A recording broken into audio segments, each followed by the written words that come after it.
we've just got a couple of slides. Thank you.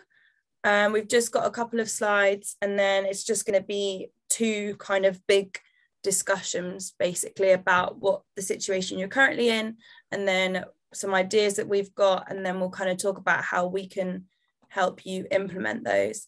So I'm going to share my screen and kick us off. I'm assuming that that's on there all right, Ben? Yep, all good.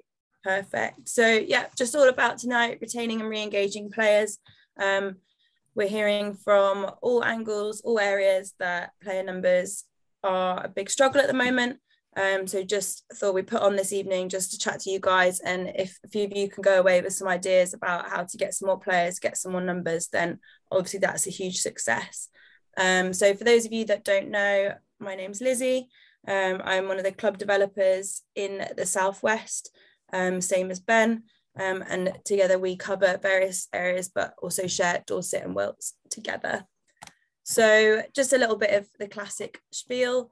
Obviously the session, you will have just seen that lovely notification from Zoom.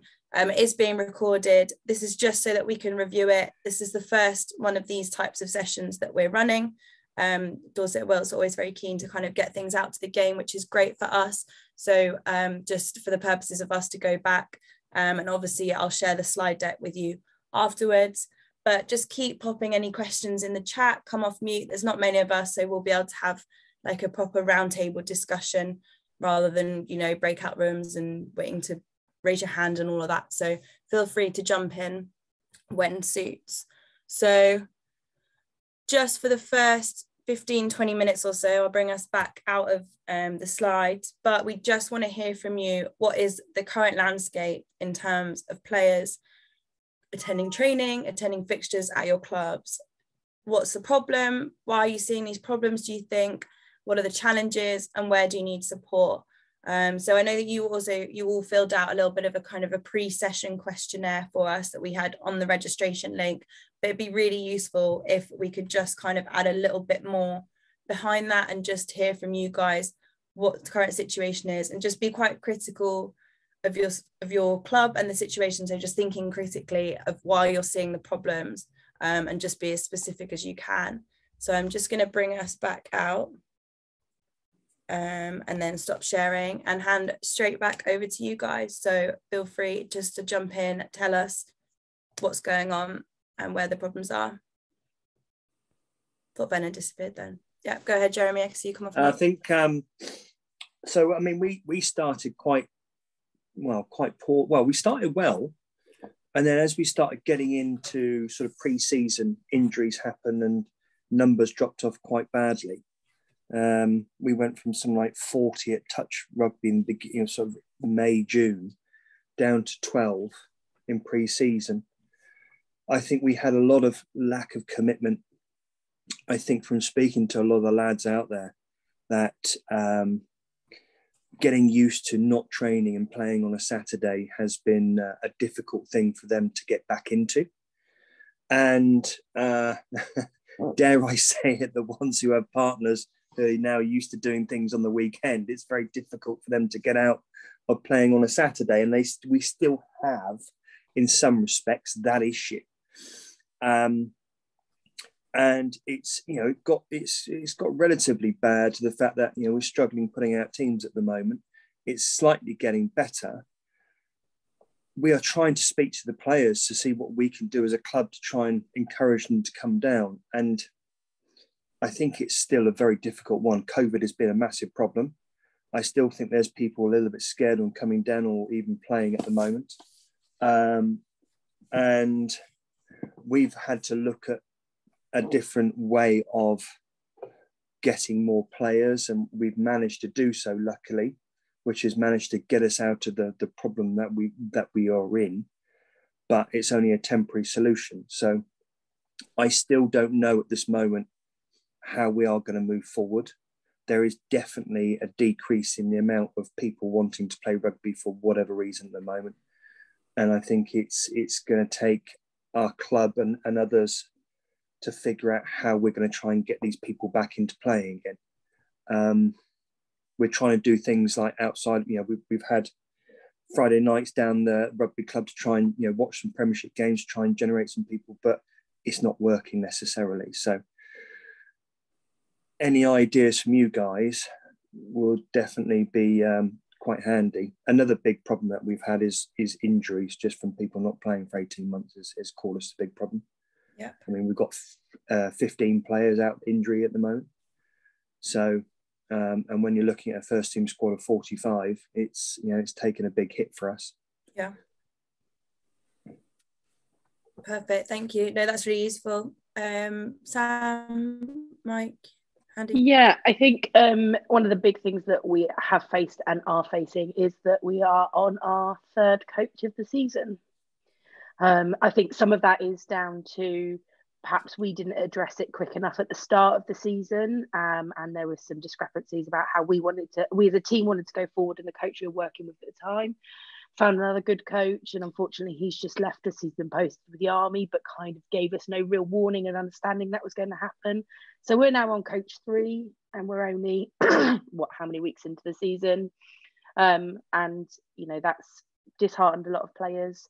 It's very difficult when people are coming back from COVID. They begin to trust somebody. You've got somebody new in, and actually just a real lack of people stepping forward in our area to be a coach. This guy is actually working in Wales and he's coming across to Swindon for us. But there's a real lack of anybody wanting to stand up and help in the club and out of the club. And that age-old tale of kind of women is that a number of our players have had babies in COVID, and actually there's nobody to look after them when they're going to play. Yeah. And train. So we've got people that turn up late to training because of childcare. I know it's the nature of the beast, but it is really difficult. And then it's difficult. You're getting good numbers for home games, but away games are touch and go, 15, 16 because of childcare issues, etc., etc. Okay, thank you. I think as Jeremy mentioned, and we all know, the whole COVID and the pandemic things had a huge effect on life in general. But I do think that probably, certainly with senior men's rugby, there was already a downward trend in player numbers pre-COVID. And over this sort of season of not having it, or year of not having any rugby, it's probably, I think, just accentuated that even further. At Wimborne, we are now desperately hard trying to keep our third team together, but I suspect it's going to, in terms of the competitive league rugby and the current regulations, I suspect our third team is going to have to fold and pull out of that league as things stand at the moment. So that kind of gets me thinking about, well, we can't get a third team out every week to play league rugby, but maybe every second or third week we could possibly get 3 teams out. But that doesn't fit the structure of competition. So I personally am strongly of a view now that, and talking to players at Wimborne who would be more likely to come back and pull their boots on if they thought they were playing in that sort of environment, sort of maybe 2 weeks every 3, probably on a friendly basis, not competitive rugby, who've probably balked at coming back because they don't want to be the one that isn't available every few weeks, and then a game has to be postponed because of that, if that makes sense. So I think there's a big need to just have a look at that rugby. Perhaps in some clubs, I know it's in Dorset Wilts, they're having the same problem at second team level. But potentially, if you look at the league results so far, there's potential for a number of teams to be in that same situation. But that doesn't mean there's not players around who still want to play rugby. So my personal view is we've really got to look at how the competitions are set up and how we take that forward, perhaps to bring back that social rugby player, as they often get called, a bit more than perhaps we're being successful at the moment, if that makes sense. Yeah, absolutely. Sorry, just making some notes as we're going. Andy, anything to add? Following on from what Jeremy said, I mean, to some extent, I don't think it's a fear of COVID that's necessarily an issue, necessarily of its in its own standing, but I think people got out the habit of playing on a Saturday, and it becomes part of your weekly routine. I mean, Mike and I are from the same era when if it was Saturday, it was rugby. Didn't matter what else was going on, we would be involved in rugby one way or another. But people have busy lives nowadays, and people have other things to do. And unless rugby is at the centre of what you do every week, every Saturday, you kind of get out of the habit of it. We struggled for numbers at Oaks. First couple of weeks we were down on numbers, but then this weekend numbers for the games was fine. Now the second team kicked off, and they had a good result. And numbers at training have been good. It's just there's a bit of a churn on numbers, so it's not necessarily always the same people there every week. But I think bit by bit, as people get back into the habit of of the season, we're actually doing it. We're back, boys. We're doing this for real now. It might take a little while for that to pick up, but I think it's just people got out of the habit every Saturday of playing rugby. Yeah, I think a good point there, Andy, is the fact that rugby is not what it used to be like. No, it's absolutely no. I totally agree. There is definitely a mental change in players. Yeah. From even 15 years ago when I was at Oaks, and we would play and train every week, for everyone. You'd never miss anything compared to now. We look at training figures, and you get guys who'll train for a week and then not play for a couple of weeks, and then train again, and then train but not play on a Saturday. There definitely is this mental change, and it's frustrating as a selector and a manager that you have guys that you want them playing rugby, but for whatever reason, they don't have that commitment anymore. And I can't get my head around it. I really can't. And he quite rightly said, back in the day, you trained and you played. There was nothing else. It was just rugby. And your partner knew about that. Your family knew about that. And that was your commitment. But there is definitely that change, that slide now where work is a bit more important now, and maybe some family commitments a bit more important now. And for me, it seems a great shame, because if you play this game of rugby, you've got to be committed to it. Because if you're not committed, you get hurt, or it's just not as enjoyable. Yeah. I'd love to know how we can somehow change the way that people think now compared to what they used to. I don't think it's ever possible, but I'd love to have some understanding or reasoning why it's changed. I think sadly times have changed, unfortunately. Well, I think it's unfortunately, because I know how much we enjoyed it nowadays. You think people just missing out on everything that the game has to offer socially, from the playing point of view, from a fitness and well-being point of view. Everyone, it seems to be fashionable nowadays to bang on about mental health, but it was great. It was all encompassing, and you just felt part of this massive game. And there are so many other things for people to think about now, so many more options for them. I don't think it's necessarily something that rugby clubs are doing wrong. I just think that there are so many more equally important draws on people's time. And the time of a Monday to Friday 9 to 5 job, that concept has gone, because there is no such thing as a standard working week anymore, really. People can be working 7 days a week, shift work, shift patterns, all sorts of things have changed. And that's just the way it is. All we can do, really, I think, is to make the offering that we provide training-wise and on a Saturday, make that offering as enjoyable as possible, so that if it's a balance between doing one thing or another, they choose the rugby. Yeah, good point. I think there's one point that was made to me or to a group of us many years ago by a coach at the time at the club, because he had to pack up at 23, I think, due to a serious knee injury. His philosophy: you're a long time stood watching, which is very true from a playing point of view.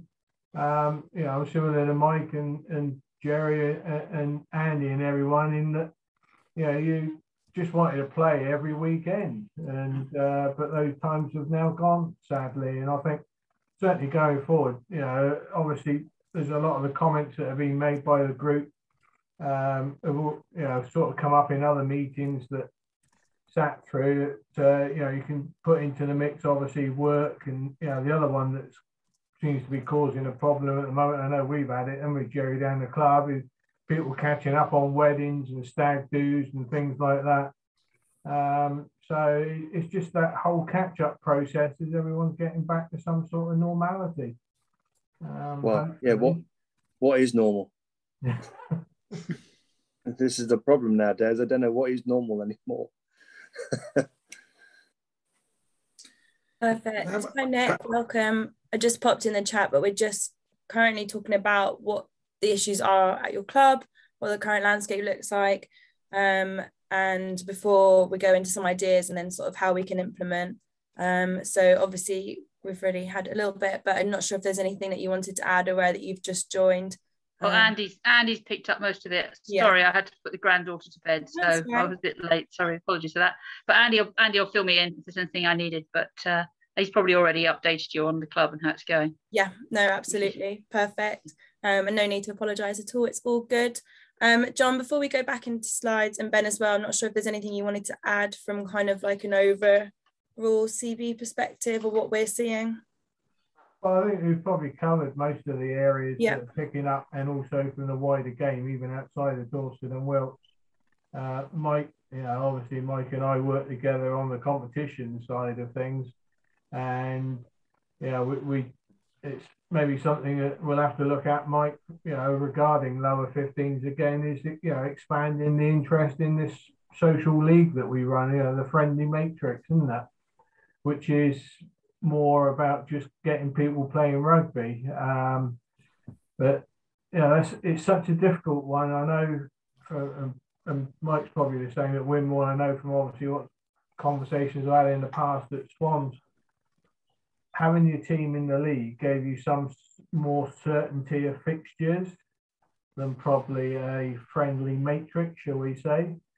But the downside to that is, of course, the regulations or sanctions that if you can't fulfill those fixtures, and having a matrix, which basically I just say to people, you sort out the dates, you know, here's a play-by date, but if you want to change it, get on, sort it out amongst yourself and just let us know. You know, that is much easier to manage, but of course you do run the risk that you may have games cancelled. But when we're looking at the players now that probably just want to play the 2 or 3 games a month, maybe that is something we need to push a bit harder again. I don't know.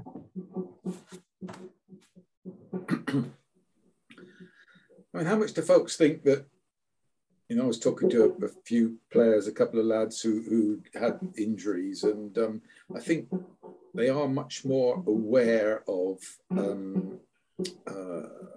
injuries, and particularly all the concussion stuff that sort of goes around, and you know, it goes on from what other folks have been saying. You know, what is the new normal now? I think the normal is different, because I think players are not only have got far more alternatives and opportunities to do other things, but they're also sort of aware. You know, they see the old boys walking around down at Rugby Club, hobbling around, who sort of you know, who would have gone out and played on one leg, because that's the way that was the norm then, that people didn't have the same awareness. And I think we've got to we as rugby clubs got to be aware of that, and you know, try and provide the support in that sense to players who are concerned about sort of physical injuries and everything that goes with it. It's not easy, as Jeremy said just now. I mean, you know, it's frustrating, because there's so many different elements to it that we just, as relatively small rugby clubs, just probably haven't got the ability to fully get to grips with. Yeah, no, absolutely, that's a really good point.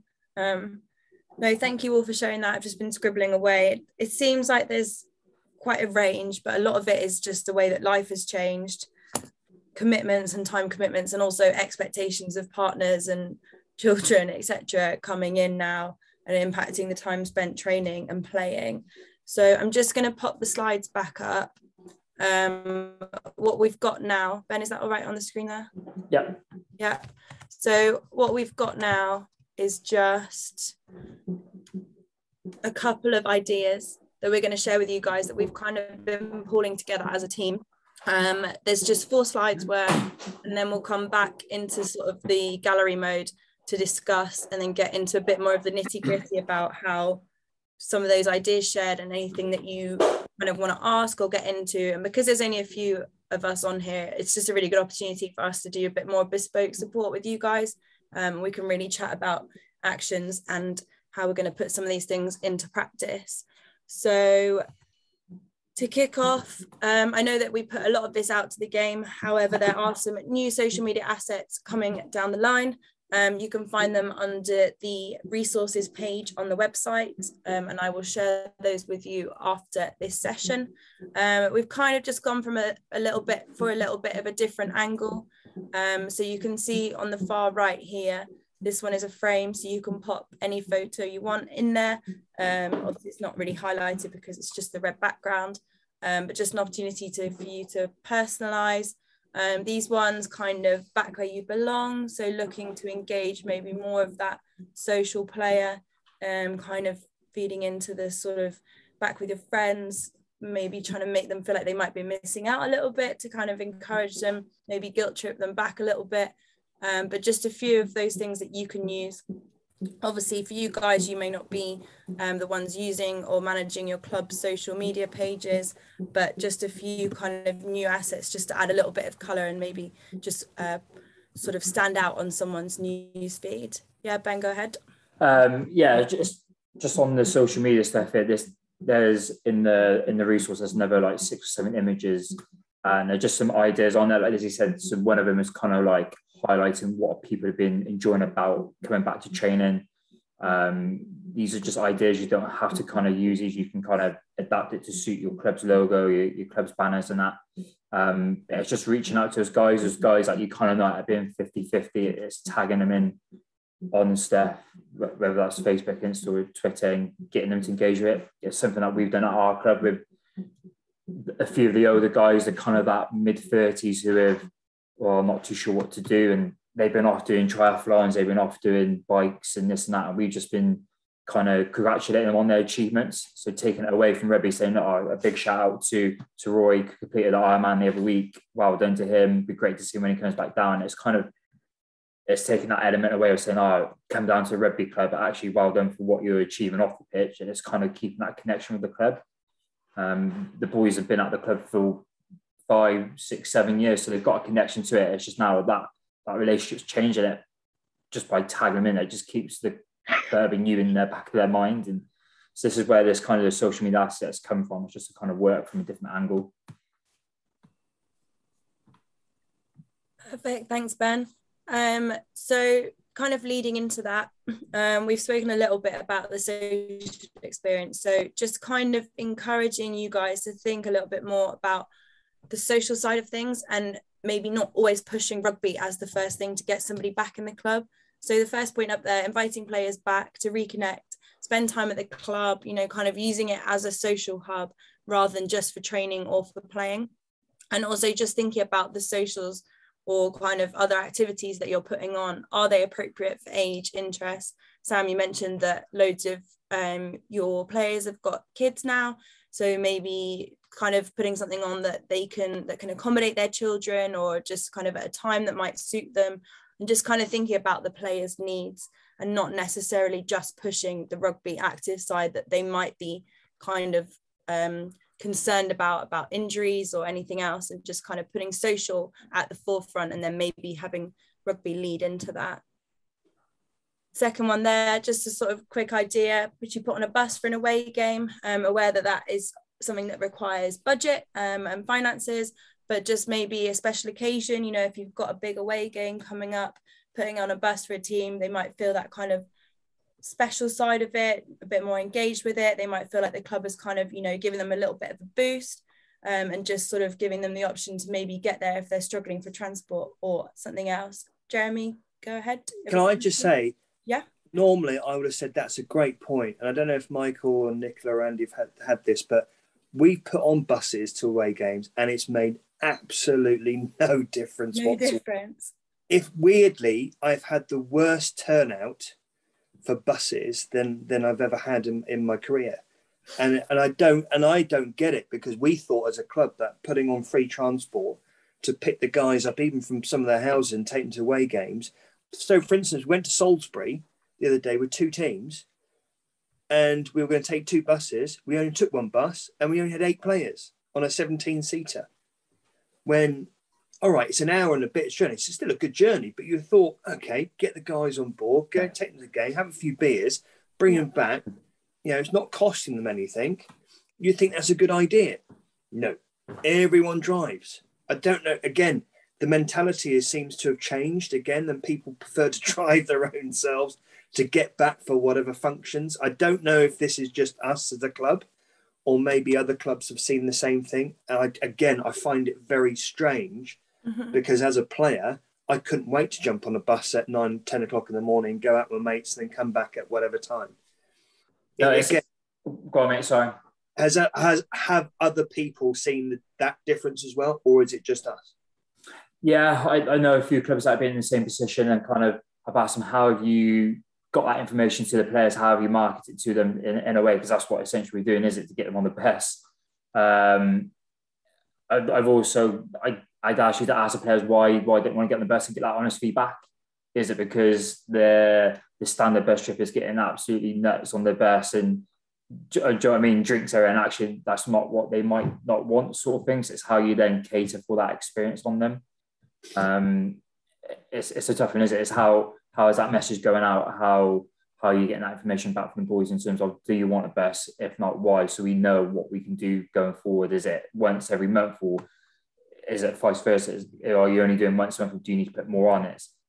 It'd just be getting to the boys and or ladies side to kind of find out what actually they want from the bus trip. At the end of the day, you're putting it on for them, isn't it? It's like you said, it's actually the club are paying this for you. If you don't want it, we can save the money and we can put it towards pitch maintenance instead, or we can put it towards getting more kit if you don't want buses. But weirdly, we have asked that question and we don't get an answer. How did you ask that question to them, mate? Yeah, so what we have put it to guys, you know, we've got a bus on there, who's interested, okay, and who's not, why not?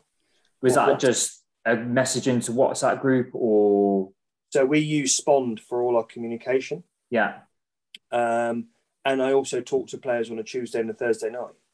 And yeah, weirdly, there is a core amount of players that we have that always travel on the bus.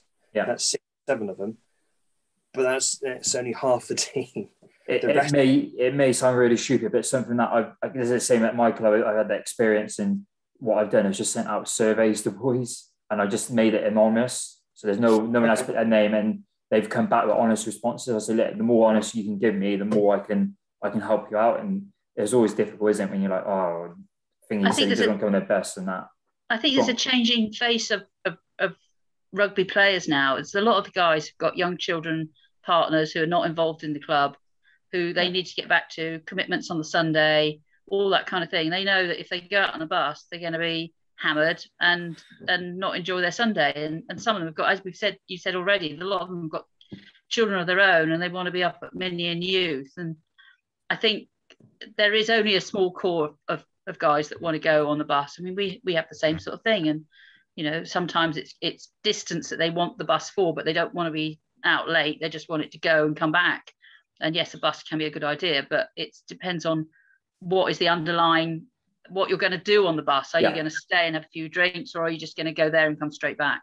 It's selling it to the right group of people, and it's not everybody can or wants to do what we all used to do when we were younger, and which is get wrecked. Smash on the bus. Yeah, no, it's a really good point. And again, I kind of use sorry, Mike.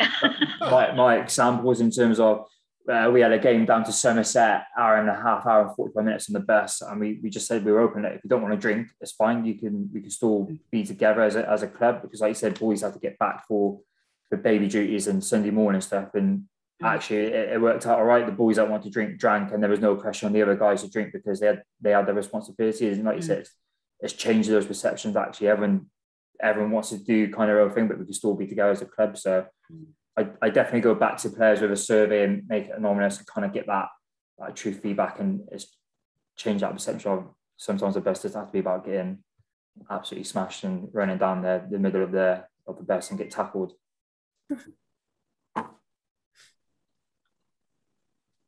Can't see if there's any more hands up. Did you have your hand up before, Ben, about something? Yeah, no, it was just coming on to that point in terms of what do socials look like,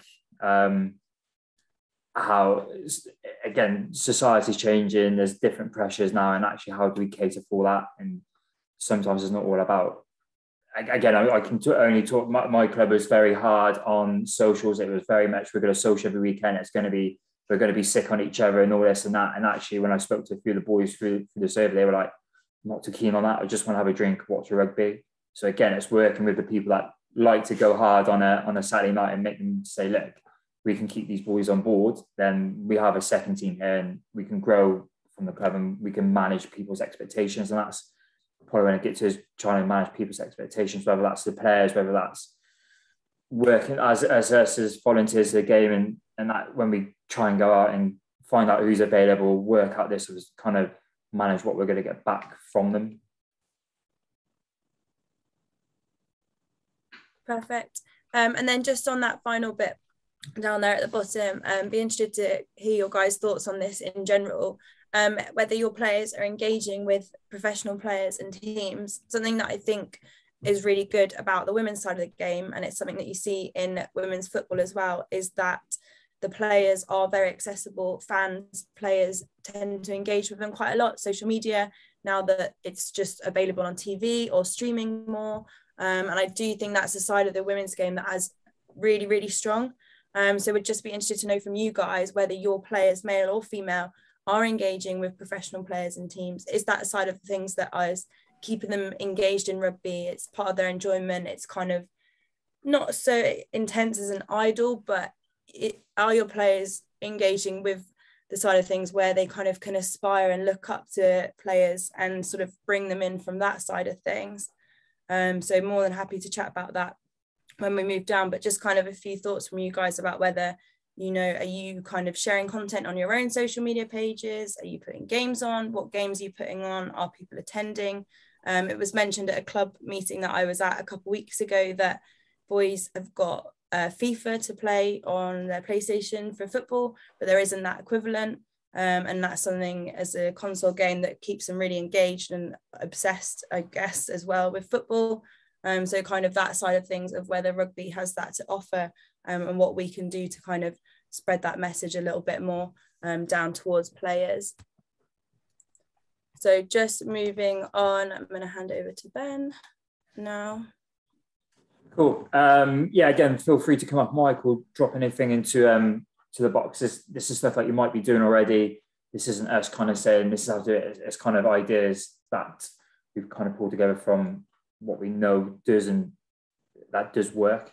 So I'm guessing everyone over COVID made touch with the players, but the question I would ask is what was that conversation about? Was it a phone call to say, oh, we need you to play this weekend, it'd be great to have along, or what? Or was the conversation more around how are you doing, mate? How's work? How's family life, to kind of build that rapport and build that connection instead of going straight to the main question? So it's something that, using from my experience, and definitely was something we worked hard at my club again, is what's that first conversation? Is the WhatsApp message just saying, do you want to play this Saturday? Or is it, oh, how's work going, mate? And I know it is a bit of legwork, but actually the long-term engagement from that is actually that player might start to play a bit more.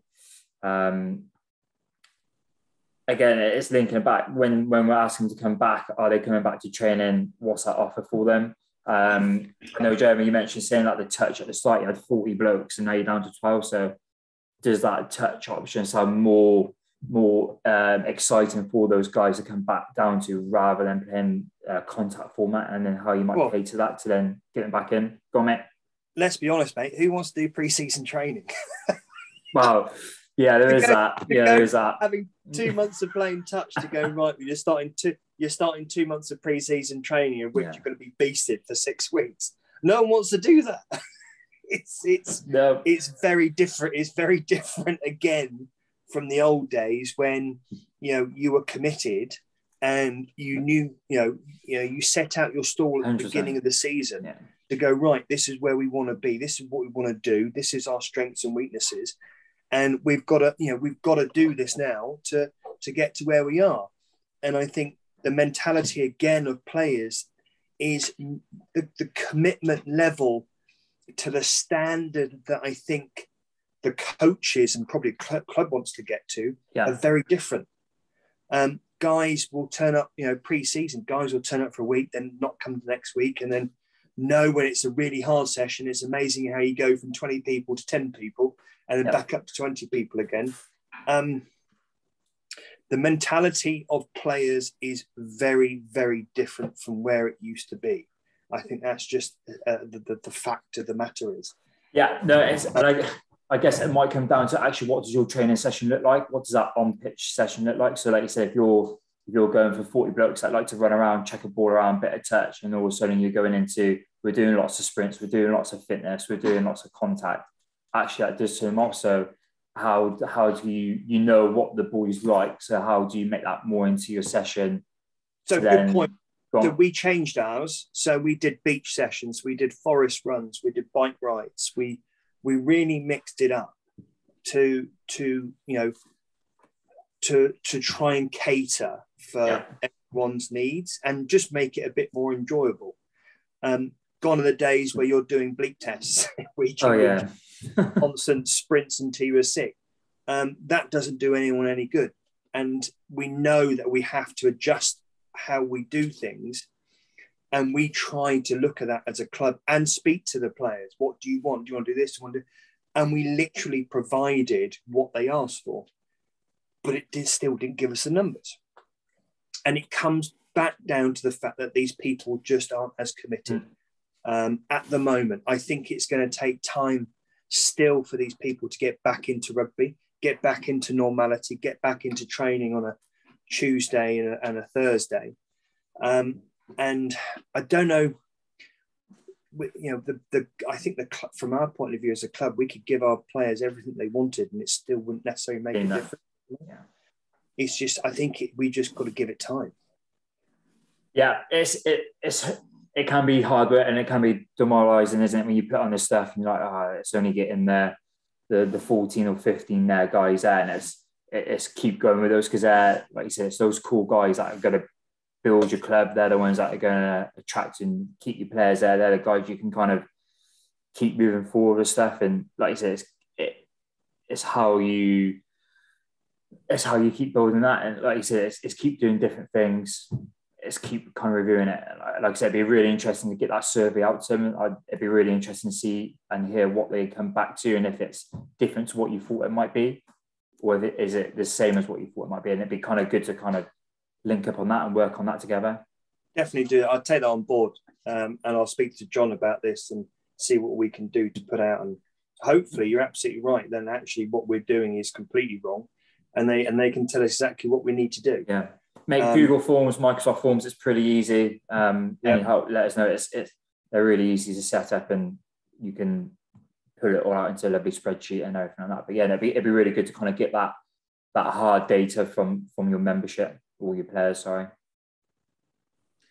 A couple of things. Ben and Lizzie. First of all, I have to say I was hugely disappointed when you put the first slide up, the one with Toji and Tuolagi and Ben Youngs. I assume what you're going to say is that you were going to offer those guys to us, but that you never got around to that. So. Even Eddie doesn't want some of them at the moment, mate. But just back on the that issue of professional rugby, I think a lot of players do engage with the professional game, particularly through social media and following certain players and things. But I also I came across a survey a while back that I think it was pretty sure it was Northampton did a survey of their crowd one Saturday, and they worked out that there was the equivalent of something like 10 or 12 team's worth of people who said, well, yes, if I wasn't here watching Northampton play Wasps, whoever it was that day, they would have probably been playing. And I think there is that issue of, rugby has become much more higher profile in the sense of, if you've got access to BT Sport, you can watch a game on a Friday night, a Saturday afternoon, and a Sunday afternoon as well. So I think there's something around that, and probably the many clubhouses that are the fullest, perhaps on a Six Nations day when perhaps you have a game kick off at 2:00, so you can watch England play Wales afterwards. And I know of players who've come out and played on those days because they're quite happy to have a game and then watch an international in the clubhouse with everyone around it. So I think that the professional game is an interesting dynamic, how it affects how local community rugby actually is played.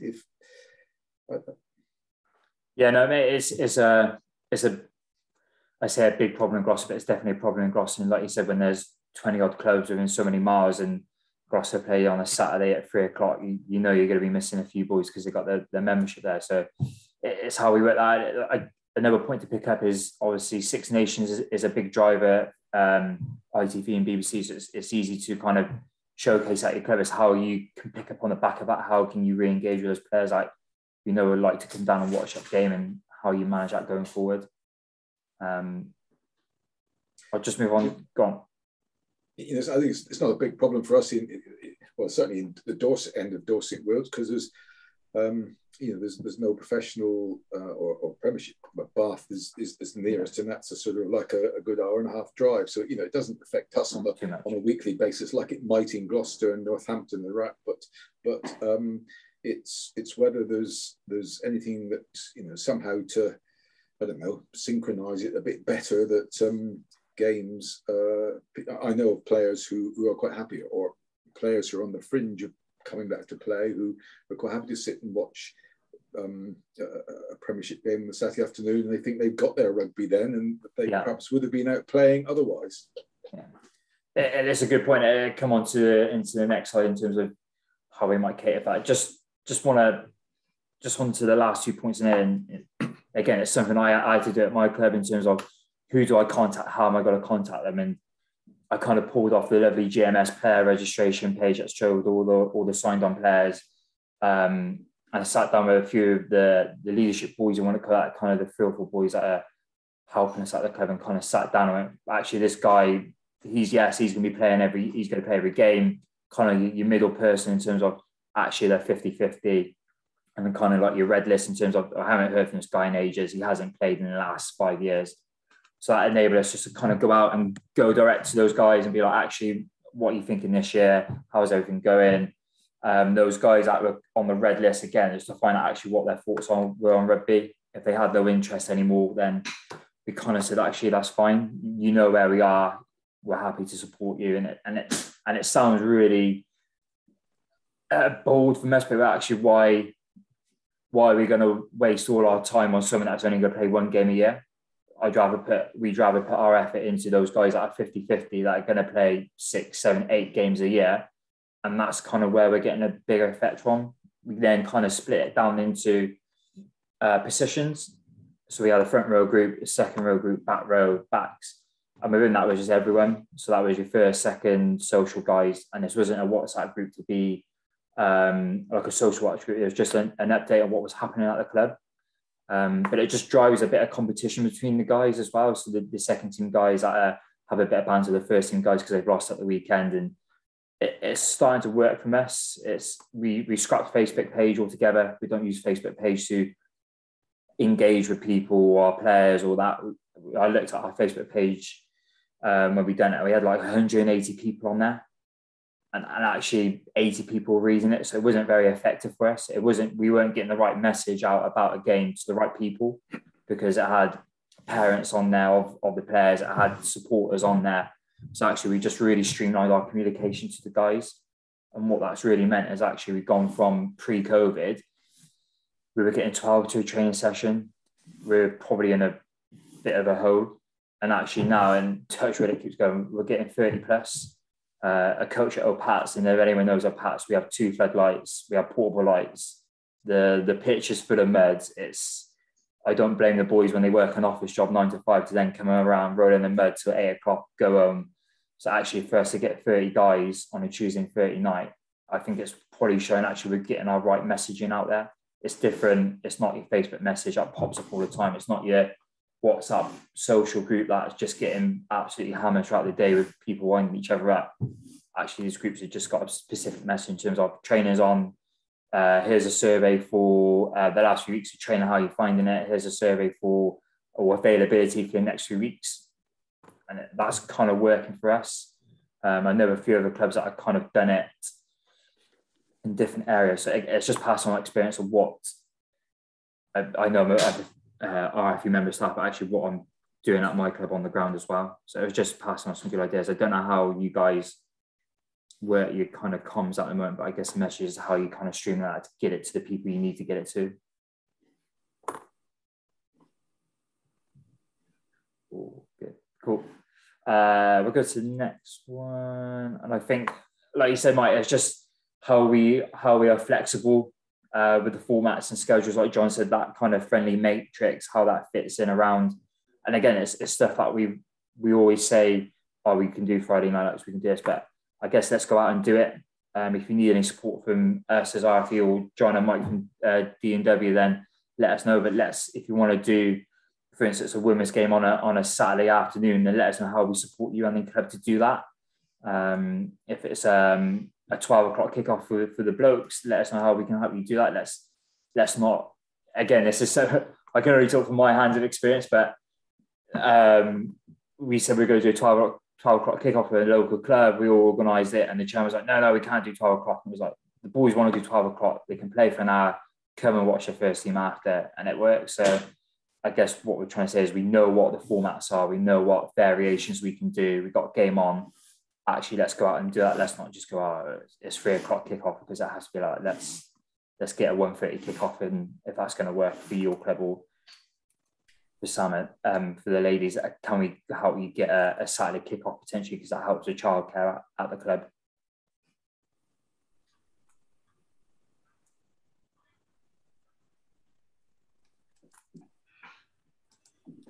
All good, Ben?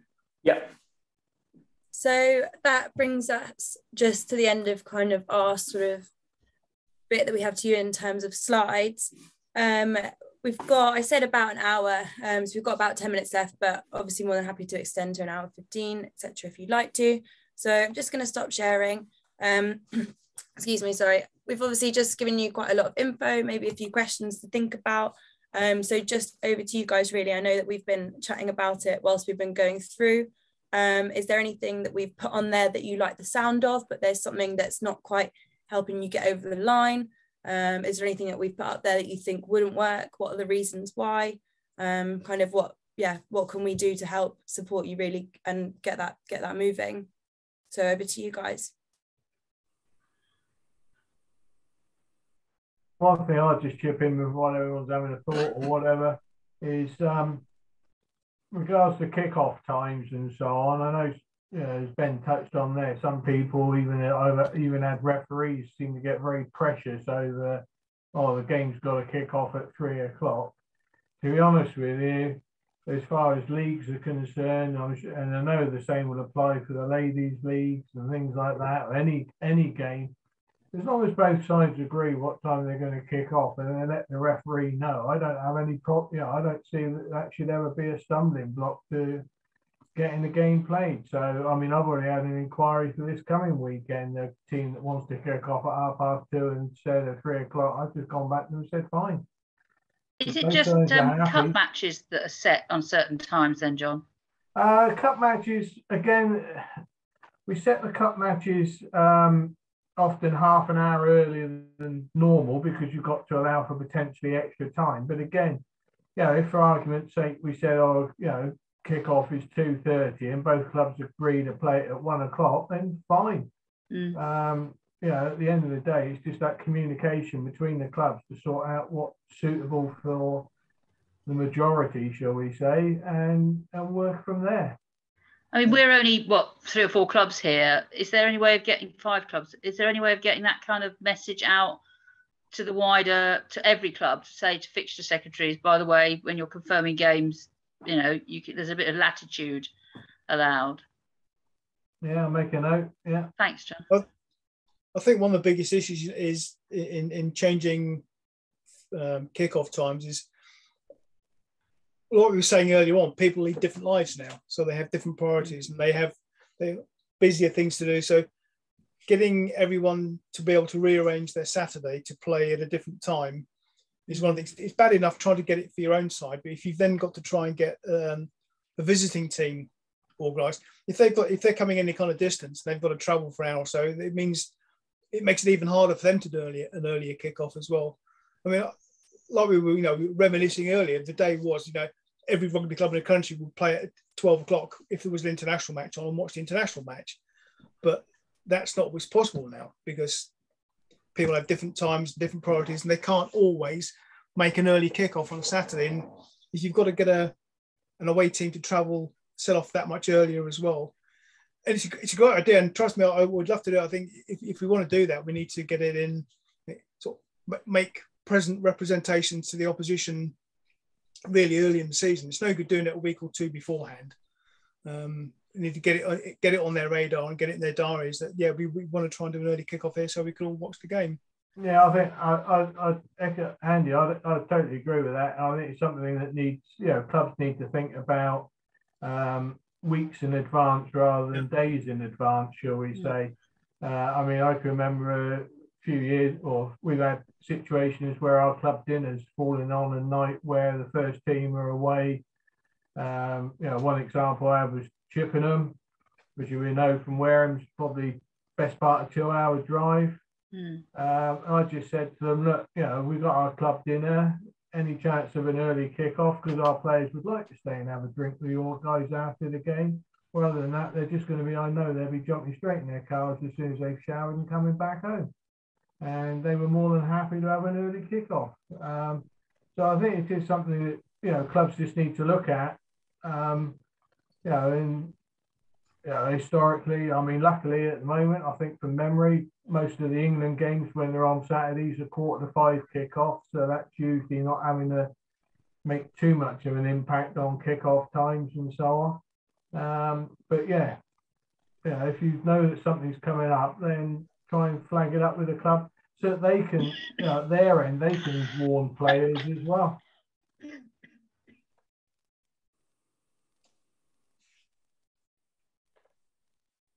Anything else? Sam, anything from women's side of things?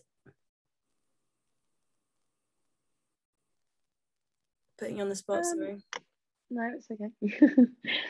It's just, I think that trying to do that crossover of doing something, a social that engages, and I think this is men and women, a social that engages the children and the families, which is something that we all want to do, and combining the people that do really like to drink, because what I found is that they don't turn up because it's for the families, and that just becomes really complex. And I don't know how you get around that.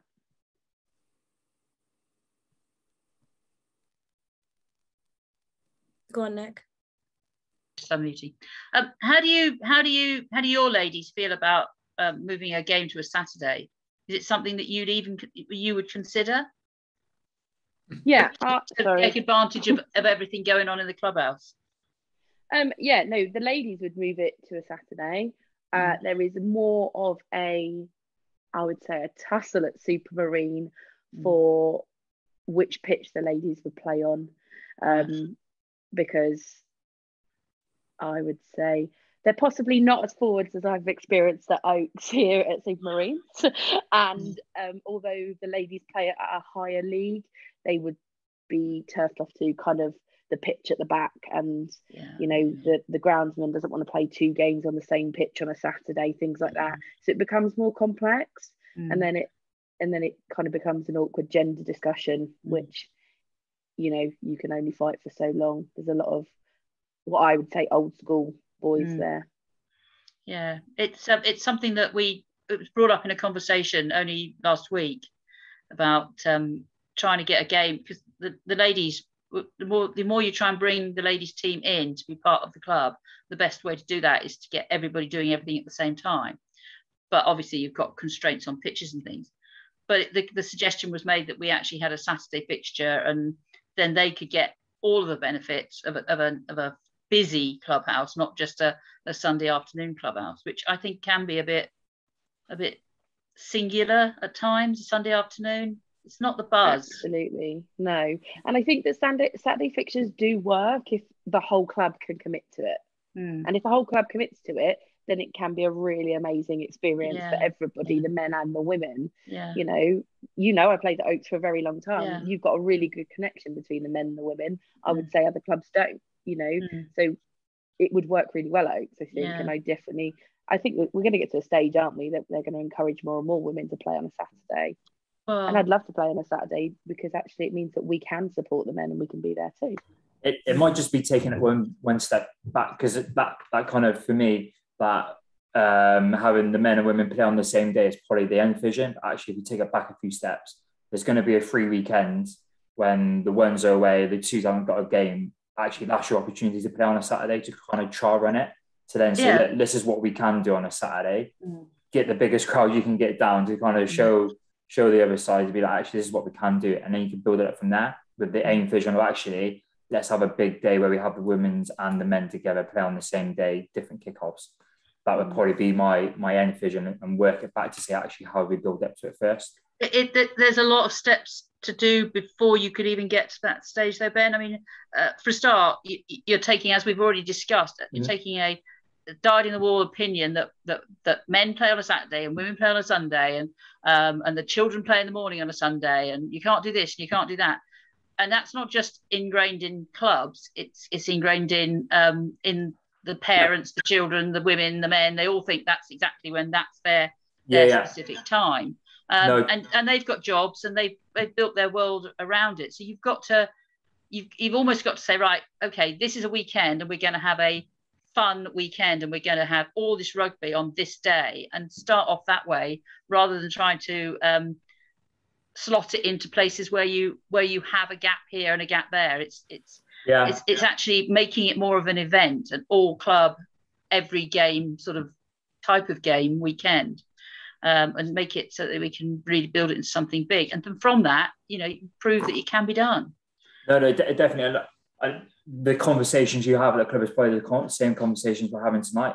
And again, if we're going to do the same thing all the time, we're going to get the same outcome, aren't we? Why we just do the same thing. So it's definitely going to try, and if me and Lizzie and Mike and John can help do that in the background, then let us know, because like you said, if we don't try it, then we don't know, do we? And it's otherwise we just go around in circles, and then ultimately you get fed up, don't you, playing on a Sunday afternoon, because I'm a great one. Sorry, Sam, go on. I was just going to say, and actually, if you go in November, every Red Roses game is on a Sunday, where on nearly every weekend we've got a fixture. So we can't go and see our professional players play England, because they're playing at the same time as we're all going to be on a pitch. You know, and if you're not even doing it at Red Roses standard, why are you going to do it at clubs at the bottom? It's really difficult. And I think in some respects, I'm a great one for surveys and talking to the players and talking to the membership and all the rest of it. But it comes a point where you have to say, right, that's what we're going to do. And we're going to go and do that because that's a good idea. We can't talk about it forever. We have to say, take the bull by the horns and try it. And if it doesn't work, it doesn't work. But, you try something else. But at some point, somebody has to sort of own up ownership of a particular date and say, we're going to do this. And people will come along if they want to come, they'll come. If the teams want to do it, they'll do it. If the opposition wants to do it, they'll do it. They won't. If the opposition won't come and play on the Saturday instead of the Sunday, they're not going to do it. It's just finding that day when it works and getting it going and saying, right, well, that's the first time we've done it this year. Let's do it next year. Let's do it. As in halfway through the season, do 2 a season, do 3 a season. Excuse me, guys. I'm going to have to come off the call, but the message that's come across to me from that last bit of discussion, it's all about sort of being more flexible, isn't it? About how we view, how we provide rugby in our individual clubs, whether it's kicking off at 12 o'clock instead of 3 and playing on the Saturday and playing instead of Sunday, whichever way around it might be. But it's just not being too constrained by the way we've always done things, because clearly to get players out there, we're going to have to work hard to provide the offer that the modern day player wants. I don't think I've got the answer. None of us got the answer to it, have we? But I think we all know what the question is. But I'm gonna have to leave now. So thanks Ben, thanks Lizzie, and catch up with you folks shortly. Take care, Mike. Thanks for joining.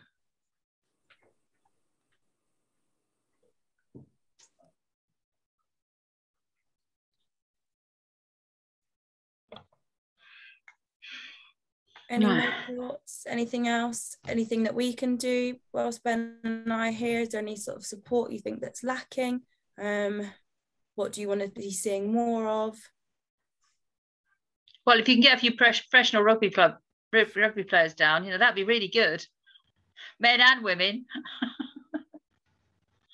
No, it would be nice. It's a shame that we've lost out on things like the NatWest Rugby Force Days and all that kind of things, which were lost during COVID. Whether we ever get that kind of thing back again, I think I think we need to have that kind of link with Twickenham at some point, that we would feel part of it all again.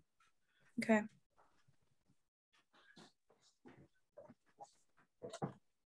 My playing, I guess, asking a question, how is that going to help you attract or retain players to play a game? I don't think this is all about getting players to play games. I think this is all about getting people to feel like they're part of a club.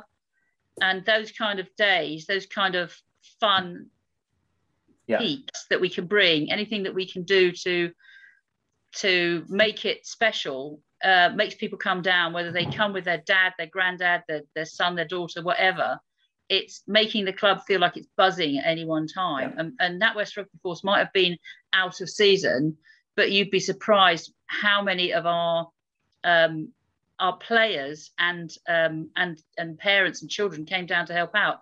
And it's only one day, but I mean, there's other days we've done barbecues and that kind of thing. Yeah. But it's that sense of family, which is we're clinging to by our fingertips, because that's what we all remember as being the best part of rugby. And if we can't pass that on, then it's a sad day, because it's being part of the family that we need to get going again, so that people feel safe in their environment and they're safe to play rugby and they're safe to have everything protecting them. But also those children coming through from mini and youth will stay with us. Even when their mum and dad aren't coming with them, they'll still come down to go training with the seniors. So yes, those days may look like they're sort of frivolous, but they're actually got a really good use, a really good thing. And we've done other events, but it's nice sometimes to have some icing on the cake, somebody flash come into the club. No, definitely. I 100% agree with what you just said. I would just say there'd be nothing. There is no replacement for the NatWest. So actually, what can your club run a NatWest day without the support? We still did it. In terms of that? Well, within COVID rules, we still did it. Yeah. But there's something about having it be part of the RFU's big program umbrella that made you feel like you were doing something that had a link to other clubs around the country. Yeah. No, it's just information for us to take back as well when we have these kind of conversations, to be like. And years ago, right back, not that I'm harping on about NatWest Rugby Force, but there was one element of it that was a social media fun competition type of thing.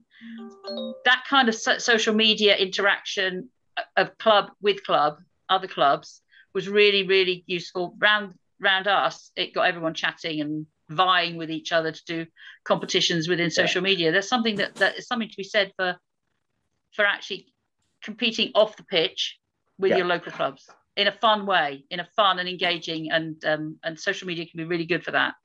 Yeah, so that was liking the post, wasn't it, and sharing it as many times as possible, and you kind of have the leaderboard. Or even photographs or photograph competitions or anything like that you can, bandy about on social media is useful, because the thing about social media is it doesn't stick to an age group or a set section. It's everybody and anybody, parents and children and whatever can get involved.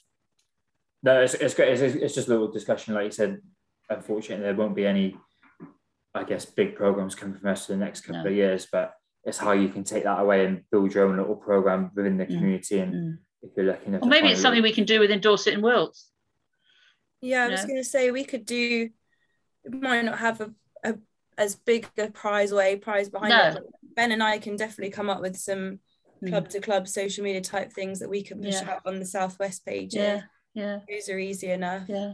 I mean, photographs and stupid things are always, everyone loves to take some stupid photograph, not as in that can be shared in a public forum, but it's the teddy bear on the side of the pitch, it's whatever, it doesn't matter what it is, and that's just an idea. It's not saying you do that, but favorite dog moments, I don't know.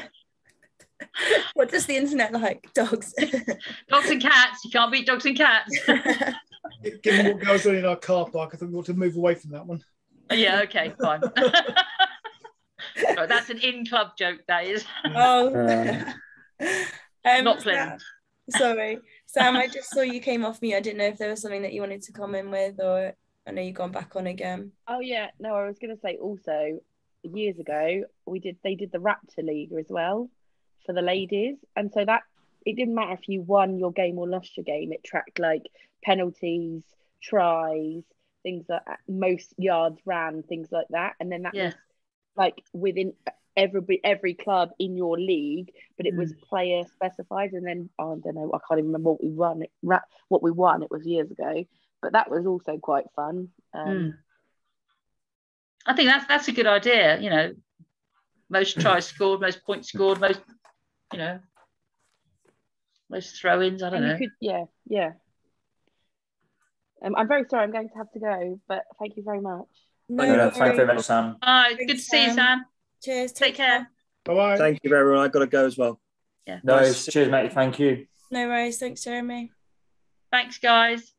Yeah. Thank you. I'll see you at home later, Andy. Oh, yeah. Say hi to Jojo for me. I will. I'll go and give her a kiss goodnight. Thanks, everyone, for sharing our grandparent moment. I did say you were grandchild sitting. Yeah, I'm in Salisbury and Andy's in Poole. How much further apart can we be? Oh. I'll see you later. Bye, Lizzie. Bye, Ben. Thank you very much. Bye, John. Nice to see you. Take care.